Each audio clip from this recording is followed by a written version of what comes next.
Hello, কে সালমা? এই হ্যাঁ, আপনি কে? আমি টনি বলছি। কোন টনি?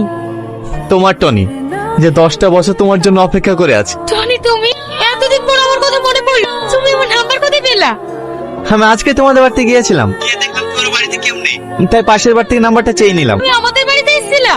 এই এখন কোথায় আছো?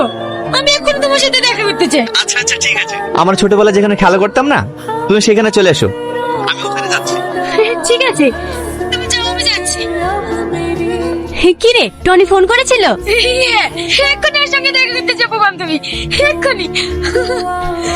তুমি ভীষণ খুশি, 10 বছর পর তুই তোর ভালোবাসার মানুষের সাথে দেখা করতে যাবি। তোদের এই ফিলিংস দেখে কি মজা হবে।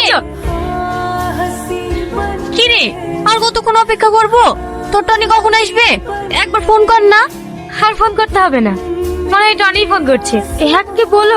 কি মার বুকে যন্ত্রণা করছি? কিসের কাছে না, আমি এক্ষুনি আসছি। হে সাথী, মার খুব শরীর খারাপ, আমাকে এক্ষুনি যেতে হবে। ফোন আসলে তুই বলিস, ওর সাথে আমি কালকে দেখা করবো। ওলি তোকে টেনশন করতে হবে না, আমি ঠিক ওকে বুঝে বলবো, তুই যা।